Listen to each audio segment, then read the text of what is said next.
Hi everyone, welcome back your channel Telugu job point. Friends, మరొక super అప్డేట్తో మీ ముందుకు రావడం జరిగింది. ఇక్కడ ఆంధ్రప్రదేశ్ కావచ్చు, తెలంగాణ కావచ్చు, ఇద్దరు కూడా ఇక్కడ అప్లై చేసుకోవచ్చు. చాలా మంచి అప్డేట్ అని చెప్పుకోవచ్చు.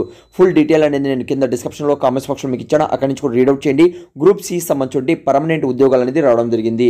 దానికి సంబంధించి ఇక్కడ అప్సెల్ వెబ్ పేజ్లో మనకి 20వ తేదీన ఇవ్వడం జరిగిందండి. ఈ లింక్ అనేది కూడా నేను కింద డిస్క్రిప్షన్లో కామెంట్స్ బాక్స్ ఇస్తున్నాను. అలానే మన వాట్సాప్ టెలిగ్రామ్ గ్రూప్ కూడా ఇచ్చాను. అక్కడి నుంచి కూడా జాయిన్ అవ్వండి. మరిన్ని ఉద్యోగ వివరాలు కూడా మీరు ఫ్రీగా పొందుతారు. ఓకే, అయితే దీని మీద క్లిక్ చేస్తాను. మనకు దీనికి సంబంధించి ఫుల్ పీడిఎఫ్ అనేది మీకు ఓపెన్ అనేది అవుతుంది. అంటే మీకు షార్ట్ కట్లో ఇక్కడ ఎక్స్ప్లెయిన్ చేస్తాను. ఫుల్ పీడిఎఫ్ కావాలనుకున్న వాళ్ళు కూడా కింద డిస్క్రిప్షన్లో కామెంట్స్ బాక్స్లో మీకు ఉంది. అక్కడి నుంచి కూడా మీరు డౌన్లోడ్ అనేది చేసుకోవచ్చండి. ఓకే, అయితే ఇది మనకు చూసుకుంటే సెంట్రల్ గవర్నమెంట్ జాబు అప్లై అనేది మీరు ఆన్లైన్లో అనేది చేసుకోవాలి. అంటే అప్లై అనేది ఈ రోజు నుంచి స్టార్ట్ అనేది కావడం జరిగింది. నేషన్లో ఉన్నటువంటి ప్రతి ఒక్కరు కూడా అప్లై అనేది చేసుకోవచ్చు. గ్రూప్ సి సంబంధించి పర్మనెంట్ ఉద్యోగాలు అనేది ఇక్కడ మీకు రావడం జరిగింది. ఇక్కడ పోస్ట్ వివరాలు మనం కానీ చూసుకున్నట్లయితే లోయర్ డివిజన్ క్లర్కు, అంటే లోయర్ డివిజన్ క్లర్కు ఇక్కడ 12th క్లాస్ పాస్ అయిన వాళ్ళు 16 పోస్టులు అయితే ఉన్నాయి. మీరు ఇక్కడ అప్లై అనేది చేసుకోవచ్చు. 19,900 ఇక్కడ మీకు శాలరీ అనేది ఇస్తారు. స్టెనోగ్రాఫర్ జాబ్స్ ఇక్కడ డిగ్రీ అర్హత మీరు అప్లై అనేది చేసుకోవచ్చు. 25,500 నుంచి 81,100 వరకు ఇక్కడ మీకు శాలరీ అనేది ఇస్తారు. ఒక పోస్ట్ అనేది ఉంది. అలానే ఫ్రెండ్ డార్గెస్ట్ మ్యాన్కి సంబంధించి 18 నుంచి 27 మధ్యలో అలానే 2 పోస్టులు అనేది ఇక్కడ మీకు ఇవ్వడం జరిగింది. కాస్ట్ వైజ్ కూడా ఇక్కడ డివైడ్ అనేది చేయడం జరిగింది. మీరు రీడౌట్ అనేది చేసుకోవచ్చండి. అలానే సినిమా ప్రాజెక్ట్ మనకు సంబంధించి అంటే ఇది ఒక రకంగా మనకి ఏమిటంటే మనకు నేషనల్ డిఫెన్స్ అకాడమీ మనకు పూనాలో అయితే ఉంది, అంటే మహారాష్ట్రలో ఉంది. ఇక్కడ మీరు మహారాష్ట్రలో ఉన్నప్పటికీ మనం అప్లై చేసుకోవచ్చా? ఎస్, అప్లై అనేది చేసుకోవచ్చు. ఇది central government job, direct recruitment అనేది ఇక్కడ మీకు చేస్తున్నారండి. ఓకే, అయితే ఇక్కడ మనకు నెక్స్ట్ మీరు కానీ చూసుకున్నట్లయితే కుక్ జాబ్స్ కూడా ఉన్నాయి.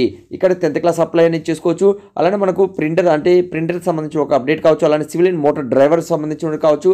అలానే ఐటీ చేసిన వాళ్ళకి కార్పెంటర్, అలానే మనకు 10th క్లాస్ పాస్ అయిన వాళ్ళకి ఫైర్మ్యాన్ జాబ్స్, ఇక్కడ 2 జాబ్స్ అయితే ఉన్నాయండి. ఆ తర్వాత మనం కానీ చూసుకున్నట్లయితే అంటే మనకు డిఫరెంట్గా ఇక్కడ ఐటీ వాళ్ళకి కూడా అవకాశం అయితే ఉంది. ప్రతి ఒక్కరు కూడా అప్లై చేసుకోవచ్చు. కేవలం 10th క్లాస్ పాస్ అయిన వాళ్ళకి ఎక్కువ వేకెన్సీస్ అనేది ఉన్నాయి. మల్టీ టాస్కింగ్ స్టాఫ్కి సంబంధించి అంటే ఆఫీస్లో మీరు వర్క్ అనేది ఉంటుంది. ఇక్కడ టోటల్గా చూసుకుంటే 151 అనేది వేకెన్సీస్ అనేది ఉన్నాయండి. ఫిజికలీ హ్యాండిక్యాప్స్ కూడా అవకాశం ఉంది. ఇక్కడ అప్లై చేసుకోండి. ప్రతి ఒక్కరు కూడా 100% మీకు జాబ్ అనేది వస్తుంది. లేకపోతే చాలామంది ఆలోచిస్తారు అప్లై చేస్తే వస్తుందా రాదా. వస్తుంది ఫ్రెండ్స్. ఇక్కడ మీకు ఏమిటంటే ₹1 కూడా అప్లికేషన్ ఫీజు అనేది లేదు. అది మాత్రం గుర్తుపెట్టుకోండి. కాబట్టి మీరు అర్హులైతే అప్లై అనేది లింక్ అనేది కూడా ప్రొవైడ్ చేస్తున్నాను కింద. అక్కడి నుంచి అప్లై చేయండి. మీరు నెట్ సెంటర్లో వెళ్ళేసి వాళ్ళకి చెప్పండి ఇది వచ్చిందన్న నోటిఫికేషన్ మాకు అప్లై చేసేయమని అనేసి వాళ్ళు మీకు అప్లై అనేది చేసిస్తారు. అలా కాదు మాకు మీరే చెప్పండి వీడియో అంటే దాన్ని కూడా వీడియోని తీసుకొస్తాను. ప్రతి ఒక్కరు కూడా ఈ వీడియోకి లైక్ చేసి సపోర్ట్ చేశారంటే నెక్స్ట్ వీడియో అనేది అప్లై ఎలా చేయాలనేది కూడా మీ ముందుకు తీసుకొస్తానండి. అలానే మోర్ డీటెయిల్ అనేది కూడా మన www.telugujob.com ఉంటుంది. అందులో వెళ్ళేసి కూడా కామెంట్స్ అనేది తెలియచేయండి. ఎంతమంది కామెంట్ చేస్తారో దాన్ని బట్టి నెక్స్ట్ వీడియో అనేది మీకు అప్లై ఎలా చేయాలనేది కూడా మొబైల్ ద్వారానే మీకు తెలియచేయడం జరుగుతుంది. ఈ వీడియోలో ఇంకేదైనా డౌట్ ఉన్నా కామెంట్స్ అనేది తెలియచేయండి. ఫుల్ డీటెయిల్ అర్హత ఏముండాలి అవన్నీ కూడా నేను కింద డిస్క్రిప్షన్లో కామెంట్స్ బాక్స్లో మీకు ఇచ్చాను. అక్కడి నుంచి కూడా రీడౌట్ చేయండి. ఏదైనా డౌట్ ఉన్నా కూడా కామెంట్స్ అనేది తెలియచేయండి. Thank you. మరొక వీడియోతో మీ ముందుకు వస్తాను.